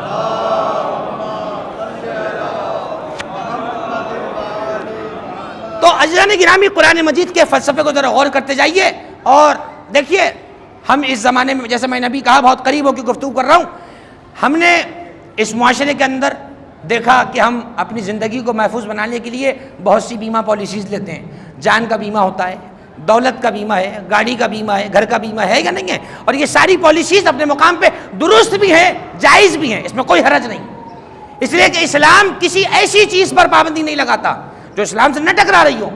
تمہارا حق ہے کہ اپنی جان کو سیکیور کرو، تمہارا حق ہے کہ اپنی جائیداد کو محفوظ کرو، اپنے مال کو محفوظ کرو، لیکن کتنی عجیب بات ہے، کتنی عجیب بات ہے کہ جس وقت وہ پالیسی لکھی جا رہی ہو، وہ لکھنے والا بڑی ڈھٹائی کے ساتھ بتا رہا ہوتا ہے کہ اگر آپ 20 سال سے پہلے مر گئے تو ہم آپ کے مرنے پہ اتنا دے دیں گے اور باقی پیسہ آپ کے گھر والوں کو لوٹا دیں گے۔ کوئی اس سے نہیں کہتا بھائی تو مرنے کی بات کیوں کر رہا ہے، تو ہوتا کون ہے میرے مرنے کی بات کرنے والا؟ کوئی نہیں کہتا کچھ، اس لیے نہیں کہتا کیونکہ اس کو معلوم ہے ضروری نہیں ہے کہ 20 سال کی پالیسی کا عرصہ آپ گزاریں، کیا پتا 20 سال سے پہلے جان کو جان آفری کے حوالے کر دیا جائے۔ تو عزیزان گرامی، کتنی عجیب بات ہے کہ ہم وہ پالیسی لینے کو تو تیار ہیں کہ جس کا معلوم بھی نہیں کہ پورے 20 سال ملیں گے یا نہ ملیں گے، اور وہ پالیسی جس کا اعلان 1442 سال پہلے اللہ قرآن میں کر چکا ہے، ان اللہ اشترى من المؤمنین انفسهم واموالهم بان لهم الجنہ۔ اے مومن، اے انسان، آگاہ ہو جا، ہم نے تیرے جان کی قیمت، تیرے مال کی قیمت، ہم نے تیری زندگی اور تیری مال کی قیمت کم سے کم جنت لگائی۔ توجہ فرمائیے گا، مجھے احساس ہے کہ کس قدر خوش موضوع میں اس وقت داخل ہوں، لیکن کیا کروں، ذرا ایصال ثواب کی مجلس کے تقاضے پورے ہو جائے، پھر ثواب کی باتیں بھی کروں گا، ذرا اپنی تربیت اور اپنی اصلاح کی تو بات ہوتی چلی جائے۔ کتنا عجیب ہے، دیکھیے کسی بھی چیز کی پرائس یا میکسیمم ہوتی ہے یا منیمم ہوتی ہے، ہر چیز میں اصول ہے نا، ہر چیز میں اصول ہے بھائی، کوئی بھی چیز یا کم سے کم یا زیادہ سے زیادہ۔ آئیے قرآن سے پوچھتے ہیں، اے قرآن، مومن کے نفس کی اور مال کی قیمت کم سے کم کیا ہے؟ اللہ نے کہا جنت۔ جنت، اس دنیا میں بیٹھ کے منہ سے جنت کہہ دینا بڑا آسان ہے، اس لیے کہ زبانی تو ہلانی اور کیا کرنا ہے، زبان ہلائی اور کہہ دیا جنت۔ جیسے بہت سے لوگ جنت جنت کرے جا رہے ہیں، شاعر نے کہا تھا نا، خالی ہے دل مودت آل رسول سے، بنجر زمیں پہ کاشت کیے جا رہے ہیں لوگ، واجب نماز روزہ و حج و زکوٰۃ بھی جنت کے پیچھے جان دیے جا رہے ہیں لوگ، اور خالی ہے دل مودت آل رسول سے بنجر زمیں پہ کاشت کیے جا رہے ہیں لوگ۔ توجہ فرمائی بھائی، واجب نماز روزہ حج و زکوٰۃ، اس سے کب ہم نے منع کیا؟ کس نے کہا نماز روزہ واجب نہیں ہے؟ واجب نماز روزہ حج و زکوٰۃ بھی جنت کے پیچھے جان دیے جا رہے ہیں لوگ، اور خالی ہے دل مودت آل رسول سے بنجر زمیں پہ کاشت کیے جا رہے ہیں لوگ۔ اللہم صلی علی محمد وآل محمد۔ جب تک بیج کے لیے زمین آمادہ نہ ہو، اس بیج کو کیڑا تو لگ سکتا ہے، فصل نہیں لگ سکتی ہے۔ دشمن آل محمد کی عبادت کی مثال اس کیڑا لگے ہوئے بیج کی طرح ہے جو اس نے زمین پہ بھروسہ کر کے ڈال تو دیا مگر زمین کو بیج قبول کرنے کے لیے آمادہ نہیں کیا. اور ہمارے لیے الحمدللہ وہ مثال ہے کہ ہم نے پہلے دل کی زمین کو محبت علی کے لیے تیار کیا, پھر غم حسین کے آنسوؤں سے زمین کو آباد کیا, اور پھر جب نماز روزے کی فصل کو بویا تو نماز کا اجر بھی پایا, روزے کا اجر بھی پایا ہے. توجہ فرمائی. اب اسے ہٹ دھرمی کہیے, تعصب کہیے, کچھ بھی کہیے, سچ تو یہی ہے, سچ تو یہی ہے. اور حضرت علی فرماتے ہیں قول الحق وان کان مرا, سچ کہو چاہے کڑوائی کیوں نہ ہو. بھائی میٹھا تو سب کو پسند ہے, کمال تو یہ ہے کہ کڑوی بات سچ کہہ دی جائے تو سچ تو ہوتا ہی کڑوا ہے. تو اب آپ آئیے واپس کہ انسان کے نفس کی کم سے کم قیمت کیا ہے؟ جنت. میں قربان جاؤں اس کریم پروردگار کے جس نے ہمیں ذلت سے بچایا ہے. کہ خبردار ٹکے ٹکے پر اپنا ایمان نہ بیچ دینا, تیرے ایمان کی قیمت میں نے جنت لگائی ہے, اور یہ ہے منیمم, کم سے کم جنت ہے. پروردگار زیادہ سے زیادہ قیمت کیا ہے؟ جب کم سے کم تو بتا رہا ہے تو زیادہ سے زیادہ بھی تو کچھ ہوگی. تو عجب نہیں توحید کے پردوں سے جواب آئے کہ کم سے کم حاصل کر لو یہی بہت ہے, زیادہ سے زیادہ تو بہت دور کی بات ہے. لیکن میں نے کہا پروردگار میں حاصل نہ کروں لیکن بتلا تو دے کہ زیادہ سے زیادہ نفس کی قیمت کیا ہے. تو کہا جاؤ شب ہجرت میں علی کو نبی کے بستر پہ سوتے ہوئے دیکھو, وَمِنَ النَّاسِ مَن يَشْرِي نَفْسَهُ ابْتِغَاءَ مَرْضَاتِ اللَّهِ وَاللَّهُ رَءُوفٌ بِالْعِبَادِ. تمہارے نفس کی کم سے کم قیمت جنت ہے, اور علی کے نفس کی زیادہ سے زیادہ قیمت ہماری مرضیاں ہیں. جب ہم کسی پہ مہربان ہوں تو اپنا نفس, اپنی مشیت, اپنی مرضی اس کے حوالے کر دیتے ہیں, مرضیوں کے حوالے سے. اللہم صلی علی. توجہ فرمائی آپ نے. تو دیکھیے ہم جب دنیا کے اندر کسی بھی معاشرے میں کسی بھی سیکٹر میں ہم کام کر رہے ہوتے ہیں, ہماری کوشش کم سے کم کی نہیں ہوتی ہے, زیادہ سے زیادہ کی ہوتی ہے. رمضان آیا, سب کی کوشش ہے زیادہ سے زیادہ کمائیں. کیوں بھائی کم سے کم میں پیٹ نہیں بھرے گا آپ کا؟ نہیں, زیادہ سے زیادہ. تو یہ زیادہ سے زیادہ کی ہرس ایمان میں کیوں پیدا نہیں ہو پا رہی؟ بھائی ایمان کے معاملے میں زیادہ سے زیادہ کی ہرس کب پیدا ہوگی؟ جبکہ اس ہرس کو برا نہیں کہا گیا ہے, یہ ہرس اچھی ہے. نیکی کے اندر ہرس کب پیدا ہوگی؟ یہ رات کوٹ کے نماز شب پڑھتا ہے, میں بھی اس کی ہرس کروں گا, میں بھی اٹھوں گا. ہم گاڑی بنگلے جائیداد میں تو ہرس کر لیتے ہیں, اس کا 200 گز کا ہے, میرا 250 کا ہو تب تو مزہ ہے. اس کی گاڑی یہ والی ہے, میری یہ ہو تب تو مزہ ہے. جبکہ معلوم ہے کہ گھر بھی یہیں رہ جانا ہے, گاڑی بھی یہیں رہ جانی ہے. میں قربان ہو جاؤں امیر المومنین پر کہ کیسے انہوں نے موت کو اتنا قریب سے دکھایا ہے کہ خدا کی قسم اگر اس زمانے میں ہم ہوتے تو یا تو ہم موت کے لیے آمادہ ہو جاتے یا موت سے پہلے مر جاتے. جائیے نہج البلاغہ کی خطبات پڑھیں کہ نہج البلاغہ صرف تبرک حاصل کرنے کے لیے گھر میں رکھنے کے لیے کہ میں اس اپنے گھر میں رکھا رہوں اور فخر کروں کہ میں نہج البلاغہ کو رکھنے والا ہوں, نہیں جانے گرا. نہج البلاغہ ہماری زندگی کا آئین ہونا چاہیے, ہمارے شیڈول میں نہج البلاغہ کو شامل ہونا چاہیے, ہمارے ٹائم ٹیبل میں نہج البلاغہ کو شامل ہونا چاہیے. ہم اپنی جو پالیسیز بنا رہے ہیں صبح و شام کی, چھوٹے سے کام سے لے کر بڑے سے کام تک نہج البلاغہ ہمارا آئین ہونا چاہیے. قرآن مجید ہو اور نہج البلاغہ ہو, پھر میں دیکھوں انسان ناکام کیسے ہوتا ہے, پھر میں بھی دیکھوں. مصر کا بہت بڑا وزیر ثقافت تھا, شہرستانی اس کا نام ہے. ایک عراق کے عالم جب مصر میں دورے پر گئے قاہرہ کے اندر, تو وہاں کے ایک بڑے کتب خانے کا دورہ کیا, اور وہ کتب خانہ ایک مشہور عیسائی کا تھا. وہ شیعہ عالم کہتے ہیں کہ میں اس کے کتب خانے میں دورے کے لیے گیا, اس لیے گیا کہ علی کا فرمان ہے الحکمت ضالۃ المومن اخذها حیثما وجدها, حکمت مومن کی گمشدہ میراث ہے, جہاں سے بھی ملے لے لو. اب وہ تعصب کر کے بیٹھ جاتے کہ بھیا میں کیوں جاؤں عیسائی کی لائبریری میں, تو علم کوئی عیسائیوں کے باپ کا تھوڑی ہے, علم تو آل محمد کی میراث ہے, جہاں سے بھی ملے لے لو. تو ہمیں بھی جہاں سے ملتا ہے لے لیتے, جس کتاب سے بھی ملے ہم علم کی بات لے لیتے. وہ سارے شیخ کو دیکھتا جا رہا تھا, اس کی نگاہ اچانک ایک کتاب پر پڑی, اس کے پیر جیسا کہ وہاں جم گئے, اور فوراً لائبریرین کو بلایا اور کہا کہ ما حاصل کتاب, یہ کتاب کیا ہے؟ اس نے کہا یہ علی ابن ابی طالب کو خطبات ہیں. اس شیعہ عالم نے تجاہل کرتے ہوئے پوچھا کون علی, یہ علی کون ہے؟ کہا مسلمانوں کے بہت بڑے رہنما, ان کے لیڈر, ان کے ماسٹر, ان کے سردار. اچھا, تو کہا یہ تمہارے یہاں کیا کر رہی ہے؟ اتنے میں وہ عیسائی سائنسدان وہ خود آ گیا. اس سے پوچھا کہ یہ بتاؤ, یہ تو علی ابن ابی طالب کے خطبات کی کتاب ہے, یہ تمہارے لائبریری میں کیا کر رہی ہے؟ اس عیسائی نے تاریخی جملہ کہا جو قیامت تک مسلمانوں کا سر جھکائے رکھنے کے لیے کافی ہے. قیامت تک مسلمانوں کا سر شرم سے جھکائے رکھنے کے لیے کافی ہے۔ اس نے کہا یہ تم کیا کہہ رہے ہو کہ یہ ہمارے پاس کیا کر رہی ہے؟ کہا ہم نے جتنا زیادہ علی کے خطبات کو پڑھ کر آج ترقی کی ہے، اگر تم اس پہ ذرہ برابر بھی عمل کر لیتے تو آج تم کہاں سے کہاں پہنچ جاتے۔ اور اس کے بعد تاریخی جملہ اس عیسائی نے کہا، کہنے لگا اگر ہم علی کے زمانے میں ہوتے تو ممبر کوفہ کے گرد تمہارے امامے نہیں ہوتے بلکہ ہمارے سروں کے ہیٹ اترے رکھے ہوتے، ہم علی کے آگے سر تسلیم خم کر دیتے کہ واقعاً علی جیسا کوئی بندہ نہیں جو زمین پہ بیٹھ کے اندازے کے ساتھ آسمان کی خبریں بتا رہا ہے۔ جو کچھ علی نے کہہ دیا ہے وہ حق ہے۔ جائیے نہج البلاغہ پڑھیں، چمگادڑ کے اوپر علی کا خطبہ ایسے ہی ہے۔ اتنا وقت تھا میرے مولا کے پاس، اتنا وقت تھا اس کے پاس جو مشرق و مغرب کی ہدایت کرنے آیا ہے کہ وہ چمگادڑ پہ خطبے دے بیٹھ کر۔ جی ہاں، علی نے چمگادڑ پہ خطبہ دیا۔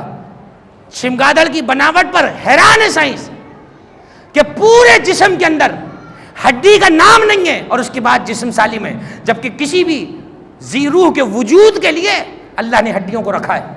اس کی آنکھ کو دیکھو کیسی ہے، پوری جسم کے ساتھ۔ اس کے بازو کبھی لٹکنے کا کام کرتے ہیں، کبھی اڑنے کا کام کرتے ہیں، انہی سے وہ سہارا کرتی ہے۔ دن بھر اندھیروں میں رہتی ہے، اندھیروں کے اندر چھپ جاتی ہے اور رات کے اندھیروں میں باہر نکل جاتی ہے۔ اس کی غذا کیا ہے، اس کا نظام تنفس کیسا ہے، اس کا نظام ہاضمہ کیسا ہے، ایک ایک چیز پہ علی گفتگو کر رہے ہیں۔ یقیناً علی اگر چمگادڑ پہ گفتگو کر رہے ہیں تو کچھ بتلانا چاہ رہے ہیں۔ ادھر جائیے، میرے چھٹے امام کے خطبات جا بجا پھیلے ہوئے ہیں۔ آج سائنس جن تحقیقات پہ فخر کر رہی ہے وہ سب مرہون منت ہے جعفر صادق کی۔ توحید مفضل پوری کتاب ہے، اللہم صلی علی محمد وآل محمد وعجل فرجہم ولعن عدوہم، پوری کتاب ہے، ترجمہ بھی ہو گیا ہے۔ کتاب کا نام ہے توحید مفضل۔ مفضل ابن عمر میرے چھٹے امام کا صحابی ہے اور اس قدر ہوشیار اور لائق صحابی ہے کہ امام نے اسے سائنسی نکات سے آراستہ کیا ہے۔ پوری کتاب ہے۔ اس نے پوچھا مولا یہ بتلائیے کہ بھویں اللہ نے آنکھوں کے اوپر کیوں بنائی ہیں، نیچے بنا دیتا۔ ممکن ہے ابھی سن کو کسی کو عجیب سا لگے کیونکہ اب ہم اس کے عادی ہو چکے نا کہ یہ بھویں اوپر ہیں، اگر یہ نیچے بنا دیتا تو ہم سب اس کے عادی ہوتے۔ امام نے فرمایا ایسا نہیں ہو سکتا تھا، کیونکہ انسان دیکھنے کے لیے کسی اینگل کا محتاج ہوتا ہے، جب تک اینگل فکس نہ بیٹھے دیکھ نہیں پاتا، اور یہ بھویں اس لیے بنائی ہیں تاکہ اس کے ذریعے سے نگاہ کا اینگل ٹھیک ہو جائے اور انسان کے دیکھنے کے معاملات سیدھے رہیں۔ مجھے بتائیے کوئی دور کا منظر دیکھتے ہیں تو کیا کرتے ہیں؟ یہ دوربین کیا بلا ہے؟ یہ دوربین کیا ہے؟ دور کا اینگل فکس کرتی ہے جبھی تو چاند نظر آتا ہے۔ اب وہ الگ بات ہے کہ دیکھنے کے باوجود بہت سے مولوی چاند کھا جاتے ہیں، چاند تو نظر آتا ہے۔ تو یہ آنکھ کے اوپر بھویں اس لیے بنائی تاکہ دیکھنے کا اینگل فکس ہو۔ اچھا مولا یہ کان میں کڑواہٹ کیوں ہے، کان میٹھا کیوں نہیں ہے؟ امام نے کہا اگر کان میں کڑواہٹ نہ ہوتی تو تمہارے سوتے ہوئے کئی کیڑے کان میں گھس جاتے، تمہارا جینا حرام ہو جاتا۔ کان میں کڑواہٹ پیدا کی تاکہ کوئی کیڑا تمہارے کان میں نہ جا سکے۔ اچھا کہا مولا یہ آنکھ میں نمکینی کیوں ہے؟ فرمایا کیونکہ آنکھ کا ڈیلا چربی کا بنا ہوا ہے اور چربی پر اگر نمک نہ ہو تو چربی بہہ جاتی ہے، آنکھ سلامت نہیں رہ سکتی۔ اچھا مولا یہ زبان میں ایسی کیا چیز ہے کہ نوک پہ رکھتے ذائقہ پتہ چل جاتا ہے؟ امام نے فرمایا اللہ نے تمہاری زبان میں ایسے سینکڑوں ہزاروں ٹیشوز کو پیدا کیا ہے، ایسے باریک باریک رگیں ہیں کہ جن کا تعلق تمہارے دماغ سے، زبان کی نوک پہ تم چیز رکھتے ہو ودن سیکنڈز تمہارے ذہن کو بتا دیا جاتا ہے کہ اس کا ذائقہ کھٹا ہے یا میٹھا ہے۔ وہ اللہ ہے جس نے تمہاری زبان میں ذائقے کو پہچاننے کا معیار رکھا ہے۔ کہ اچھا مولا یہ ہتھیلی کے اندر بال کیوں نہیں ہے، اوپر بال کیوں ہیں؟ فرمایا اگر ہتھیلی کے نیچے بال دے دیتا تو کسی چیز کو پکڑنے میں، چھونے میں تمہیں مسئلہ ہوتا اور تم اس چیز کو چھو کے فرق نہیں کر پا سکتے تھے کہ چیز کیا ہے کیا نہیں ہے۔ اللہ نے ہتھیلی میں بال نہیں دی، ہتھیلی کے اوپر بالوں کو رکھا ہے۔ مولا یہ انسان کا پیر بالکل سپاٹ کس لیے نہیں ہے، بالکل فلیٹ کیوں نہیں بنایا اور بالکل کرو کیوں نہیں ہے؟ امام نے کہا بالکل چپٹا ہوتا تو تم چل نہیں پاتے، بالکل کرو ہوتا تو تمہارا پاؤں ایک جگہ پہ ویکیوم بنا لیتا، نہ تم اٹھا سکتے تھے نہ رکھ سکتے تھے، لہٰذا نہ پورا چپٹا بنایا نہ پورا اٹھاوا بنایا، آدھا چپٹا ہے اور آدھا ویکیوم بنایا تاکہ تمہارے پیر کا چلنے کا سلسلہ رہے۔ 300 سے زیادہ رگیں ایسی ہیں جو باریک رگیں اور 300 سے زیادہ ایسی ہیں بڑی بڑی رگیں۔ یہ سب کسی سائنسی لیب میں تجربے نہیں ہو رہے ہیں، یہ الہی علم کی بنیاد پر جعفر صادق بیان فرما رہے ہیں۔ آج سائنس جو کچھ کہہ رہی ہے وہ سب صدیوں پہلے میرے امام فرما چکے ہیں۔ عزیزان گرامی، ہمیں فخر ہونا چاہیے، ہم جس مکتب سے ماننے والے ہیں ہم اس مکتب کے پیروکار نہیں ہیں کہ جن کے بڑوں کو اونٹ اور اونٹنی میں تمیز نہ ہو۔ ہم اس امام کے ماننے والے ہیں جو شجروں کا علم بھی رکھتا ہے، جو یہ بھی جانتا ہے کہ اس چوٹیوں کی قطار میں کتنے نر ہیں اور کتنے مادہ ہیں، کتنے غذا لے کر آ رہے ہیں، کتنے غذا لینے جا رہے ہیں۔ توجہ فرمائیے آپ، ہمیں آگاہ رہنا ہے، ہمیں اس دنیا سے دل نہیں لگانا ہے۔ اور کیا کرنا ہے دنیا سے دل لگا کر؟ جس دنیا نے نہ رسول سے وفا کی، نہ علی سے وفا کی، نہ بطول سے وفا کی، نہ حسن سے وفا کی، نہ حسین سے وفا کی، یہ دنیا اب کس سے وفا کر سکتی ہے؟ کامیاب وہی شخص ہے جو اس دنیا کے اندر رہتے ہوئے اس دنیا کی تیاری کر لے۔ آمادہ رہیے، آمادہ رہیے۔ آج کسی کی باری ہے، کل کسی کی باری ہے۔ موت نے کسی سے وفا نہیں کی ہے۔ زندہ ہے جو وہ موت کی ایذا بھی سہے گا، جب احمد مرسل نہ رہے کون رہے گا؟ لیکن ہمیں یہ تسلی ہے کہ ہم نہ زندگی میں اکیلے ہیں، نہ مرنے کے بعد اکیلے ہیں۔ جو زندگی میں ہمارے سید و سردار ہیں وہی ہمارے جانے کے بعد ہمارے سید و سردار ہیں۔ ہماری قبض روح سے لے کر، یعنی روح قبض ہونے کی گھڑی سے لے کر صبح محشر تک جو ہمارے امور کے ذمہ دار ہیں انہیں آل محمد کہا جاتا ہے۔ صبح قیامت تک، اور پھر عرصہ قیامت میں جو ہمارے شفیع بنیں گے، ہمارے سفارش گزار بنیں گے، ہمارے حامی بنیں گے، وہ حضرات اہل بیت ہیں، ان کے علاوہ کوئی نہیں ہے۔ خدا کی قسم، کبھی قیامت کی آیات کا اگر مشاہدہ کریں تو روح کانپ جائے کہ قیامت کا میدان کیسا میدان ہے۔ ایک جھلک پیش کر رہا ہوں، قرآن کہتا ہے یوم یفر المرء من اخیہ وامہ وبنیہ وصاحبتہ واخیہ۔ ڈرو اس دن سے کہ جب ہر شخص اپنے بھائی سے بھاگ رہا ہوگا، اپنے باپ سے بھاگ رہا ہوگا، اپنے بیٹوں سے بھاگ رہا ہوگا، اپنی بیوی سے بھاگ رہا ہوگا۔ اور یہ وہ رشتے ہیں جن سے دنیا میں کوئی گلو خلاصی نہیں ہے، ان سے جان نہیں چھڑا سکتا کوئی۔ یہ سارے رشتے وہ ہیں، لیکن قیامت کے میدان میں سب کو اپنی پڑی ہوگی۔ تو چاہیے نا کوئی میدان محشر میں ایسا جو ہمارا بن کر ہماری ڈھال بن جائے۔ وہ کون ہے؟ پوچھو اپنے آپ سے، پوچھئے وہ کون ہے؟ ارے جواب تو جب آئے جب قیامت میں کوئی کسی کو پہچان رہا ہو۔ وہ تو وقت ایسا ہوگا کہ ہر آدمی نفسی نفسی کہہ رہا ہوگا، ہائے میں، ہائے میں، ہائے میں۔ ہر آدمی کو میں پڑی ہوگی، میرا کیا ہوگا، میرا کیا ہوگا۔ ایسے میں صرف آل محمد ہیں جو سب کا سوچ رہے ہوں گے کہ ان کا کیا ہوگا، وہ ہوں گے۔ اور بڑی سادی سی بات ہے، اس میں کوئی سائنس نہیں ہے، بہت سادی سی بات ہے۔ دوسرے کا وہی سوچ سکتا ہے جسے اپنے بخشے جانے کا پتہ ہو۔ جنہیں اپنے بخشے جانے کا پتہ نہ ہو وہ بلا وجہ شفاعتوں کے وعدے نہیں کرتا پھرتا۔ جا کے کھنگال لیجئے تاریخ اسلام کی کتب، ملیں گے بڑے بڑے سورما، لیکن جنت کا وعدہ انہوں نے کیا جنہیں اپنی جنت کا پتہ ہے۔ جنت کی تحریریں لکھوائی بھی انہوں نے ہیں، جنت کی سندیں لکھوائی بھی انہوں نے ہیں، جنہیں پتہ ہے کہ یہ جنت کے مالک ہیں۔ اب کتنی بے وقوفی ہے، کتنا بھولا پن ہے۔ وہ ایک تو کہاوت یہ ہے نا کہ بھئی اپنے پیر پہ کلہاڑی مار لینا، لیکن آج کل کہاوت بدل چکی ہے۔ آج پیر اٹھا کے خود کلہاڑی پہ مارا جا رہا ہے۔ وہ کہاوت پرانی ہو چکی ہے کہ اپنے پیر پہ کلہاڑی مارنا، آج پیر اٹھا اٹھا کے کلہاڑی پہ مارا جا رہا ہے۔ علی سے دشمنی، علی سے عداوت، علی سے بغض۔ وہ علی کہ جن کے بارے میں روایات گواہ ہیں اہل سنت کی، یہ کوئی اختراعات نہیں ہے، کوئی خیالات نہیں ہے کہ ہمارے علماء کو خواب آیا صبح ہم نے اٹھ کے حدیث بنا دیا۔ یہ کتب عالم اسلام میں روایتیں موجود ہیں۔ حدیث کا جملہ ہے اگر پوری مخلوق بھی علی سے بغض رکھے، اللہ فرماتا ہے حدیث قدسی کے اندر میں ساری دنیا کو جہنم میں ڈال دوں گا مگر علی کو دشمن کو جنت کی ہوا نہیں کھانے دوں گا۔ اللہ کو پرواہ ہی کوئی نہیں، اس لیے کوئی پرواہ نہیں پروردگار کو۔ خبردار کوئی بلیک میل نہیں کرے، وہ تو رحیم ہے، غفور الرحیم ہے۔ تو بھائی وہ جبار بھی تو ہے، وہ قہار بھی تو ہے، یہ نام کیوں کھا گئے آپ؟ وہ جبار بھی تو ہے، وہ قہار بھی تو ہے۔ اس نے خود کہا ہے کہ میں سب کچھ معاف کر سکتا ہوں، علی کی دشمنی معاف نہیں کروں گا۔ حدیثوں کے جملے، جو علی کا بغض لے کر آئے گا ذرہ برابر بھی دل کے اندر، اس کو منہ کے بل جہنم میں پھینکا جائے گا۔ اب میں نے بہت سوچا یہ منہ کے بل پھینکنے کا فلسفہ کیا ہے؟ ترچھے بل پھینک دیا جاتا ہے یا پیٹھ کے بل پھینک دیا جاتا، یہ منہ کے بل پھینکنے میں فلسفہ کیا ہے؟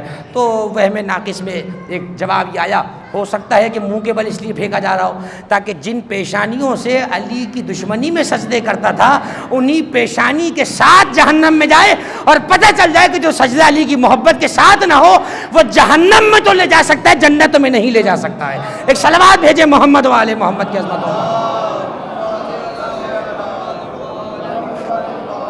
بس عزیزان گرامی گفتگو کو سمیٹ رہا ہوں. ایصال ثواب کی گفتگو ہے. دو باتیں عزیز اقربا کے لیے, ان کے عزیزوں کے لیے. جو جتنی محبت کرتا تھا مرنے والے سے, جتنا جس کا قرب تھا, وہ اپنے قرب کو ادا کرے. ایصال ثواب کا سلسلہ سویم چیلم تیمائی نمائی چھمائی اور برسی تک نہیں ہے. 12 مہینے مرنے والوں سے ہمارے یہاں تعلق ہے. 12 مہینے کا تعلق ہے. ہاں شب جمعہ میں تعلق ذرا گہرا ہو جاتا ہے. شب جمعہ میں تعلق گہرا ہو جاتا ہے کیونکہ روایات ہمارے پاس موجود ہیں کہ شب جمعہ ارواح دروازوں پر آتی ہیں, خوشی کو غمی کو محسوس کرتی ہیں, اور جب دیکھتی ہیں ہمارے لیے کچھ پڑھا جا رہا ہے, ایک دوسرے کو جا کے عالم ارواح میں فخر سے بتاتے ہیں میرے لیے پڑھا جا رہا تھا, میرے لیے ثواب بھیجا گیا ہے. اور جب کچھ نہیں پڑھا جاتا, گھر والے لہو و لعب میں, آپس کی جھگڑوں میں گھر والے لگے ہوتے ہیں, ابھی بٹوارا کیسے ہونا ہے کیسے نہیں ہونا ہے, روح شادمان ہو کر نہیں جاتی وہاں سے, غمگین ہو کر جاتی ہے. اور پلٹتے ہوئے روح کے جملے یہ ہوتے ہیں, کاش انہیں پتہ چل جاتا کہ ہمیں صدقے کی اور دعا کی کتنی ضرورت ہے. آج ہم پر یہ وقت آیا ہے, کل تم پر بھی یہی وقت آئے گا. کل ہمارے ہاتھ میں مال تھا, ہم کچھ نہ کر سکے, آج تمہارے ہاتھ میں مال ہے, خدا را اسے ہمارے اوپر خرچ کرو, ہمارے لیے صدقہ دے دو. شب جمعہ بڑا مستحب ہے, ثواب اپنے مرنے والوں کے لیے حسب حیثیت صدقہ نکالیں, اور صدقے کو 10 20 50 محدود نہ کریں, جتنی اللہ نے استطاعت دی ہے صدقے کو نکال دیں. ہم نے خود ہی سے فکر بنا لیا ہے صدقہ 20 روپے, نیاز 50 روپے, نہیں ایسا نہیں. جتنا زیادہ نیکی کی جائے اس میں کوئی حد معین نہیں ہو سکتی ہے. اور آخری چیز فضائل کی حد تک, گرمی کا مہینہ ہے, ثواب کمائیے. کیسے؟ اگر اللہ نے استطاعت دی ہے, صاحب حیثیت ہیں, صاحب ثروت ہیں, کسی ایسی بستی میں جہاں مومنین رہتے ہیں, کسی ایسے علاقے میں جہاں مومنین رہتے ہیں, اگر پینے کے پانی کا انتظام کر سکتے ہیں تو قربتاً الی اللہ پینے کا انتظام کر دیجئے. یقین مانیے اتنا ثواب ہے, اتنا ثواب ہے کہ میں آپ کی خدمت میں عرض کروں, وسائل الشیعہ شیخ الرحملی کی کتاب ہے, مستدرک الوسائل محدث نوری کی کتاب ہے, اسی طریقے سے آپ اٹھا لیجئے سرکار میزان الحکمہ آیت اللہ علی شہری کی کتاب, جو حدیث کی ہماری کتابیں اٹھائیں پورے چیپٹر محدثین نے باندھے. باب و استحباب و سقی الماء, پیاسوں کو پانی پلانے کا مستحب ہونا, چیپٹر بنائے محدثین نے. پیاسوں کو پانی پلانے کا ثواب کیا ہے؟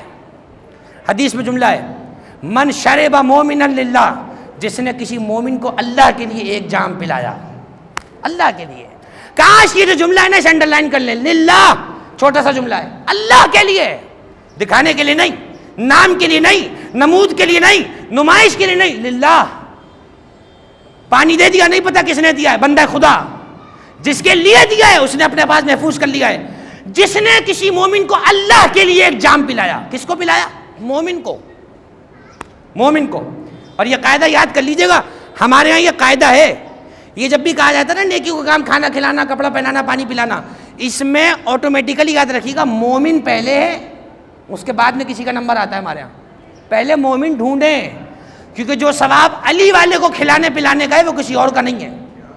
اب اس کے جو اگینسٹ میں روایتیں وہ میں نہیں پڑھوں گا, بعد میں پوچھ لیجیے گا مجھ سے, بہت خطرناک روایتیں. منع ہے, ہمارے دشمن کو کھلانے پلانے والا ایسا ہے جیسے اس نے ہمارا قتل کیا ہو. عیون و اخبار رضا شیخ صدوق کی کتاب ہے, 2 جلدوں پر ترجمہ ہے. جس نے ہمارے کسی دشمن کو کھلایا پلایا وہ ایسا ہے جیسے اس نے ہمارا قتل کیا. خبردار. ہاں, ایسا شخص اگرچہ مومن نہیں ہے, جیسے کہ بہت سے لوگ ہیں, لیکن دشمن اہل بیت بھی نہ ہو, کھل کے اہل بیت سے دشمنی بھی نہ کرتا ہو, جیسے کہ ایک مخصوص طبقے کا کام ہے, ان کے ساتھ نیکی کی کوئی گنجائش نہیں ہے. اس لیے کہ جو محبت علی رکھتا ہے اسے تو انسان کہلانے کا ہی حق نہیں ہے. تو پانی کا انتظام کیجیے. اور آخری روایت سنیں اور بات تمام ہو گئی میری یہاں پر. اس کے بعد نوحے کے چند جملے پڑھے جائیں گے تاکہ گفتگو ایصال ثواب کے عنوان سے مکمل ہو جائے. ایک روایت میں نے ابھی بھی پڑھی, بڑی خوبصورت روایت مجھے اس موسم کے حساب سے لگی. روایت ہماری حدیث کی کتابوں میں اللہ کے رسول خود فرماتے ہیں, میں نے خواب میں حضرت جعفر طیار کو اور عباس بن عبد المطلب کو دیکھا, حضور کے چچا ابو طالب کے بھائی, ان دونوں کو دیکھا کہ جنت میں ان کے سامنے بڑے بڑے طبق رکھے ہوئے, تھال رکھے, اس میں طرح طرح کے جنتی پھل, اور کبھی وہ انگور بن جاتے ہیں, کبھی کھجور بن جاتے ہیں, کبھی اور انگور بن جاتے ہیں, اور طرح طرح کے پھل بنتے رہتے ہیں. حضور کہتے ہیں فَدَنَوْتُ مِنْهُمَا, میں ان دونوں کے قریب گیا اور میں نے کہا اے جعفر طیار اور اے عباس چچا, یہ بتائیے کہ آپ نے اللہ کے پاس کون سا کام سب سے زیادہ افضل پایا.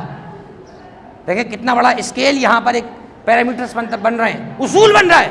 حضور نے پوچھا اللہ کے نزدیک سب سے زیادہ افضل کام کیا ہے جو اللہ کو بہت پسند ہے؟ اور فخر کیجیے اپنے نصیب پہ گھر جا کر کہ ہم اپنے مرنے والے کے لیے ایصال ثواب کے عنوان سے مجلس کرتے ہیں۔ فخر کیجیے گا جا کر گھر پہ، ہم مجلسی لوگ ہیں۔ حضرت جعفر طیار اور عباس بن عبد المطلب نے فرمایا یا رسول اللہ وجدنا ثلاثۃ اشیاء افضل عند اللہ سبحانہ و تعالی، ہم نے 3 چیزوں کو اللہ کے ہاں بہت افضل پایا ہے۔ 3 چیزوں کو پوچھا کیا ہے؟ فرمایا الصلاۃ علیک وسقی الماء وحب علی بن ابی طالب۔ 3 چیزوں کی اللہ کے یہاں بڑی قیمت ہے، آپ پہ صلوات پڑھنا، پیاسوں کو پانی پلانا اور علی سے محبت کرنا۔ اللہم صلی علی محمد و آل محمد۔ توجہ فرمائیے گا، یہ روایت یقیناً میرے دوستوں نے پہلی مرتبہ سنی ہے، بزرگوں سے میرا خطاب نہیں ہے، یقیناً ان کے علم میں یہ چیز موجود ہوگی، نوجوانوں سے کہہ رہا ہوں اس روایت کو یاد رکھیے گا۔ 3 چیزیں اللہ کو بڑی پسند ہیں، صلوات، پانی پلانا، محبت علی۔ آپ سمجھ میں آیا کہ ہم ایصال ثواب کے لیے مجلس پہ جان کاہے کو دیتے ہیں؟ کیوں ہم زور دیتے ہیں مجلس عزا پر؟ کیونکہ واحد روئے زمین پر مجلس ایک ایسا کام ہے کہ جس میں یہ تینوں کام ایک ساتھ ہو جاتے ہیں۔ مجلس میں بیٹھ کے نبی پر درود بھی ہو جاتا ہے، پیاسوں کے لیے پانی کا انتظام بھی ہو جاتا ہے، اور محبت علی سے نعرہ بھی لگ جاتا ہے۔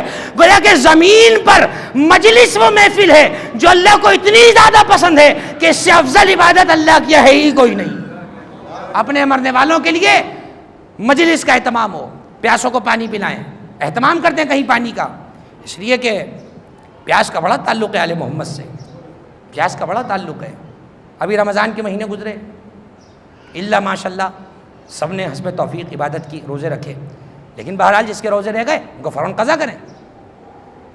پتہ ہے کہ 15 16 17 گھنٹے بعد روزہ کھلنا ہے، لیکن کیسی کیفیت ہوتی ہے کہ صاحب گھر کا کوئی کام نہیں کریں گے، دوپہر میں باہر نہیں جائیں گے، 4 بجے سے پہلے نیچے نہیں اتریں گے، کس لیے کہ روزہ رکھا ہے، جبکہ یقین ہے کہ افطار کے بعد طرح طرح کے مشروبات سے افطار ہو جائے گا، اس کے باوجود پیاس کا یہ عالم ہے۔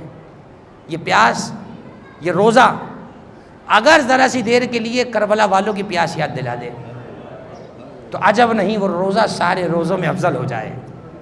کتنا بڑا ثواب ہے عزیزان گرامی، خبردار اس میں کوئی شک نہ کرے۔ حسین ابن علی کا بڑا حق ہے شریعت کے اندر، بڑا حق ہے۔ یہ کیوں ہر نماز کے بعد زیارت پڑھی جاتی ہے؟ کیا ضرورت ہے کہ ہر نماز کے بعد میں اہتمام سے حسین کی زیارت پڑھوں؟ حق ہے، حق اس لیے ہے کہ جیسے ہی نماز پڑھ کے اٹھو زیارت پڑھ کے حسین کا شکریہ ادا کرو کہ حسین تمہارا شکریہ ہے کہ تم نے اپنے وجود سے نمازوں کو بچا لیا۔ اشہد انک قد اقمت الصلاۃ وآتیت الزکاۃ وامرت بالمعروف ونہیت عن المنکر۔ حسین میں گواہی دیتا ہوں تم نے نماز کو قائم کر دکھایا۔ یہ نماز صدقہ ہے حسین ابن علی کا، یہ روزہ صدقہ ہے حسین ابن علی کا۔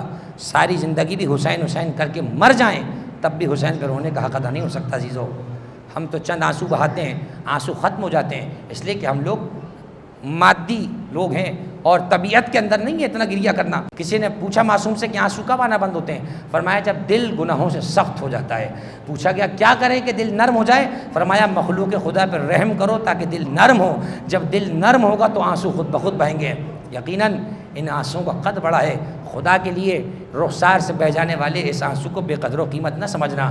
اس کی خریدار فاطمہ زہرا ہیں، اس کا خریدار کوئی اور نہیں ہے، اس کی خریدار فاطمہ زہرا ہیں۔ یہ آنسو جسے ہم رخسار سے رومال سے پوچھ دیتے ہیں، یقین مانیے گا روایات ہیں، آیت اللہ جعفر شوستری نے خصائص حسینیہ میں لکھا ہے کہ جیسے یہ آنسو بہتا ہے اللہ ایک فرشتے کو فوراً بھیج دیتا ہے اور کہتا ہے اس کے آنسو کو ایک شیشی میں جمع کر لے، اور قیامت میں جب اس کے لیے کوئی مشکل کا معاملہ ہوگا ان آنسوؤں کے بدلے اس کو بخشش کر دی جائے گی۔ آیت اللہ نجفی مراشی نے مرنے سے پہلے وصیت کی تھی کہ جو سیاہ لباس میں ایام اعظم میں پہنا کرتا تھا وہ مرنے کے بعد میری قبر میں میرے ساتھ رکھا جائے، کیونکہ نہ جانے اس لباس سے کون کب کہاں سے مس ہو کے گزرا ہو۔ وہ ابا جس سے اپنے آنسوؤں کو پوچھا کرتے تھے میرے مرنے کے بعد میری قبر میں رکھ دینا۔ ہاں میرے دوستوں، میرے عزیزوں، ایسی تو نہیں اپنے مرنے والے کے لیے کفن کربلا کا اہتمام کرتے ہیں۔ سلام ہو سید الشہداء پر کہ جو 1442 سال کے بعد آج بھی دنیا والوں کو کفن بانٹ رہا ہے، لیکن خود وہ امام 3 دن بے کفن رہا، 3 دن اس کا لاشا بے کفن رہا۔ عزیزوں مرنے والوں کے لیے چند جملے تسلی کے پڑھے جاتے ہیں۔ میں بہت سوچتا ہوں اگر کربلا نہ ہوتی تو نہ جانے بچوں کو باپ کے جانے پہ صبر کیسے آتا، اگر کربلا نہ ہوتی تو بھائی کو بھائی کے جانے پہ صبر کیسے آتا، اگر کربلا نہ ہوتی تو بیٹے کے جانے پہ ماؤں کو صبر کیسے آتا۔ یہی تو کربلا ہے، ہمارے غموں کو حل کر دیتی ہے، ہمارے غموں کو دوا کر دیتی ہے۔ عزادارو، کربلا کا کون سا غم ایسا ہے جس کا مقایسہ کیا جائے؟ کون سا غم ایسا ہے کہ جس کو چھوٹا سمجھا جائے؟ آیت اللہ دربندی کی کتاب ہے اسرار الشہداء، 3 جلدوں پر، بہت بڑے عالم دین ہیں، خدا درجات بلند کرے، آج بھی کربلا معلیٰ میں دفن ہیں۔ اتنے بڑے عالم دین ہیں کہ کربلا میں بین الحرمین کے درمیان سب سے بڑا ممبر آیت اللہ دربندی کا لگایا جاتا تھا، جس میں سید الشہداء کے مصائب بیان کرتے تھے۔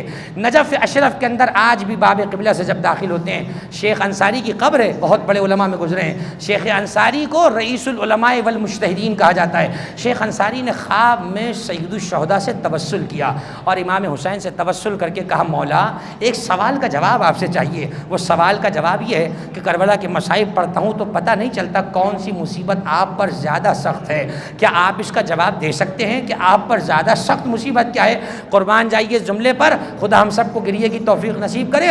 امام حسین نے جواب میں فرمایا، علیک بالدربندی، تجھ پر لازم ہے کربلا میں جا اور دربندی سے جا کر پوچھ، وہ تجھے ہمارے اس سوال کا جواب دے گا۔ شیخ انصاری رحمۃ اللہ علیہ کہتے ہیں کہ میں نجف اشرف سے نکلا، شب جمعہ پیدل سفر کرتے ہوئے کربلا پہنچا، بین الحرمین کھچا کھچ بھرا ہوا ہے۔ ایسے میں کسی سے پوچھا، من ہوا دربندی، یہ خطیب دربندی کون ہے؟ ایک مرتبہ کسی نے اشارہ کیا، وہ جو ممبر پر اپنے آپ کو پیٹ رہا ہے وہی دربندی ہے، یہ حسین کا بڑا عاشق ہے، حسین کا نام سن لیتا ہے اپنے چہرے کو پیٹ لیتا ہے۔ آیت اللہ شیخ انصاری ممبر کے قریب جا کے بیٹھ گئے، جیسے آیت اللہ دربندی ممبر سے اترے ہیں، آغائے دربندی کے ہاتھ کو پکڑا، بوسہ دیا، فرمایا، شیخ میں نجف سے آیا ہوں، مجھے انصاری کہا جاتا ہے، میں نے خواب میں سید الشہداء سے ایک سوال کیا ہے کہ آپ پر سب سے زیادہ مصیبت کس کی ہے؟ کیا سب سے زیادہ سخت مصیبت آپ پر عباس کی ہے یا اکبر کی ہے؟ یہ جملہ سننا تھا۔ آغائے دربندی نے آبا کا دامن جھٹک کر کہا، یہ کیسا سوال کر رہے ہو؟ میں کون ہوتا ہوں کہ یہ طے کروں حسین پہ کڑی مصیبت کیا ہے؟ واللہ مجھے نہیں پتا حسین پر کون سی مصیبت سخت ہے۔ شیخ انصاری نے ہاتھوں کو جوڑا کہ میں نے خواب میں مولا حسین کو دیکھا ہے، انہوں نے آپ کا نام تجویز فرمایا ہے۔ اللہ اکبر! جب علامہ دربندی نے یہ جملہ سنا، اپنے امامے کو زمین پہ پھینک دیا، اپنے چہرے پر تماچے مارنے لگے اور کہتے ہیں، واہ کریم کربلا، اس غریب پر اتنی نگاہ کرم۔ اے شیخ انصاری، اگر سننا چاہتے ہو تو مجھ سے سنو۔ دیکھو کربلا کی ہر مصیبت ویسے تو بہت بڑی ہے، لیکن یاد رکھنا جب اکبر دنیا سے جا رہے، جب عباس دنیا سے جا رہے تھے تو حسین نے بس ایک جملہ کہا تھا، الان انکسر ظہری، عباس ہماری کمر ٹوٹ گئی ہے۔ لیکن جب 18 برس کے اکبر کے جنازے پر گئے تو یہ جملہ نہیں کہا، بلکہ کہا، الد دنیا بعدک لفا، اکبر تیرے بعد بھی بھلا کوئی دنیا ہے۔ ہاں میرے دوستو، میرے عزیزو، کوئی مصیبت ایسی نہیں ہے جو حسین کے لیے آسان رہی ہو، لیکن ہاں عباس کا بڑا گہرا تعلق ہے۔ آج بھی جو کربلا جاتا ہے وہ پہلے عباس کی بارگاہ میں حاضر ہوتا ہے، پہلے عباس سے جا کر بتلاتا ہے، اے مولا میں آپ کی بارگاہ میں آ گیا ہوں۔ عباس کا روزہ روزہ نہیں ہے، یہ عباس کا خیمہ ہے۔ آج بھی پہلے عباس کے خیمے میں جاؤ اور عباس سے کہو کہ حسین کے پاس میرا نام لکھوائیں۔ عزادارو، یہی تو سبب ہے، عباس پہ بڑا ناز تھا، حد یہ ہے کہ پیاسے بچوں کو بھی بڑا ناز تھا۔ جب سکینہ نے دیکھا بچے پیاس سے تڑپ رہے، سکینہ کہتی ہے، بچوں گھبراتے کس لیے ہو؟ پانی کے کوزے نکال کے لاؤ، میں ابھی چچا کو بلا کے لاتی ہوں۔ ادھر چچا عباس کو بلایا، عباس نے سکینہ کو گود میں لیا، کہا، سکینہ بابا سے اجازت تم دلا دو، ہم تمہارے لیے فرات کا پانی لے آئیں گے۔ بچی کو آغوش میں لیا، ایک مرتبہ بابا کے خیمے میں گئی ہیں، آواز دے کے کہتی ہیں، بابا چچا کو پانی کی اجازت دے دیجئے۔ حسین خاموش ہو گئے، ایک مرتبہ سر سے پاؤں تک عباس کو دیکھا، آواز دے کے کہا، عباس عباس ہم منع نہیں کریں گے، عباس تم بڑی سفارش لائے ہو۔ اور دوسرا جملہ سکینہ سے کہا، سکینہ آج چچا کو بھیج تو رہی ہو، لیکن جب شام غریباں کانوں سے گوہر چھن جائیں اور شمر تماچے لگائے، اے بیٹی مجھ سے شکوہ نہ کرنا، میرے لشکر میں کوئی اور عباس نہیں ہے۔ الغرض عباس کو اجازت مل گئی، خیموں میں شور ہوا، لو عباس رن کو جاتے ہیں، لو عباس بغا کو جاتے ہیں۔ علی کی بڑی بیٹی نے خیمے میں بلایا، بس 2 جملے سنیے گا، شہادت نہیں پڑھ رہا۔ ایک مرتبہ عباس کو بلایا، آواز دی عباس میں نے سن لیا تمہیں بھیا نے مرنے کی اجازت دے دی ہے۔ عباس میں ان بیویوں کو ضمانت پر لائی تھی کہ میرے پردے کا ضامن عباس ہے۔ بیویوں کی طرف رک کر کے کہا اب تم جانو تمہاری چادریں جانے، ارے میرے پردے کا محافظ عباس مرنے کو جا رہا ہے۔ اسی لیے عزیزوں آغائے خوئی جب بھی حضرت عباس کے روضے کو دیکھتے تھے کہتے تھے السلام علیکہ یا شباب الحسین، اے حسین کی جوانی تجھ پہ سلام، السلام علیکہ یا حجاب زینب و ام کلثوم، اے زینب و کلثوم کے پردے تجھ پہ سلام۔ ادھر عباس میدان میں جنگ کرنے کو چلے، حسین در خیمہ پہ دعائیں کرتے رہے اللہ میرے عباس کو سلامت لے آئے۔ عباس نے فرات میں گھوڑے کو اتارا، اب مشکیزے میں پانی کو بھرنا شروع کیا۔ روایت کہتی جب پلٹنے لگے ایک مقام پہ داہنا بازو کٹ گیا، ایک مقام پہ بایاں بازو کٹ گیا۔ شاعر کہتا ہے چہرے تمام گرد غریبی سے ہٹ گئے، 2 ہاتھ کیا کٹے کہ سبھی ہاتھ کٹ گئے۔ عباس ہاتھوں کے بغیر ذوالجناح پہ بیٹھے ہیں، ذوالجناح سے زمین پر آئے، ایک خطیب مصائب پڑھ رہا تھا، اس عباس خواب میں آ کے کہتے ہیں تو میرے مصائب صحیح سے نہیں پڑھتا ہے۔ اس نے کہا آقا کیا کوئی غلطی ہوئی ہے؟ کہا غلطی نہیں ہوئی، تو نے کبھی یہ بیان نہیں کیا کہ جب کوئی گرنے والا گھوڑے سے گرتا تھا ہاتھوں کا سہارا لیتا تھا، ارے کبھی تو نے یہ تصور کیا کہ میں گھوڑے سے زمین پہ کیسے آیا؟ میرے ہاتھ نہ تھے، عباس زین سے زمین پر آئے، دائیں کے تیر بائیں نکل گئے اور بائیں کے تیر دائیں نکل گئے۔ روایت بیان کرتی ہے عباس کے لاشے پہ حسین پہنچ گئے، بھائی کو بھائی کا لاشا خدا نہ دکھائے، بھائی کے لاشے پہ بیٹھ گئے، علم کو اٹھایا، عباس کو فرات کے کنارے الوداع کیا، اپنی آستینوں کو پلٹا، خیمے کے قریب آئے، سکینہ نے چچا کا علم دیکھا، بابا سے بس ایک سوال کیا یا ابتا حل لک علم امی العباس، اے بابا میرے چچا کی کوئی خبر دو۔ سروں پہ ہاتھ پھرایا، یا بنیا ان عمک العباس قد قتلا، سکینہ تیرا چچا مارا گیا۔ علامہ اظہر حسن زیدی پڑھا کرتے تھے عباس کے علم کو میدان میں گاڑا، اپنی ابا کو فرش ازا بنا کے بچھایا، گریبان کو چاک کیا، آواز دی زینب ام کلثوم ہمارا بھائی مارا گیا، ارے کوئی تو مجھے عباس کا پرسہ دو۔ عباس میری کمر توڑ گئے۔ اب عباس کے جانے کے بعد حسین کس کے سہارے جی؟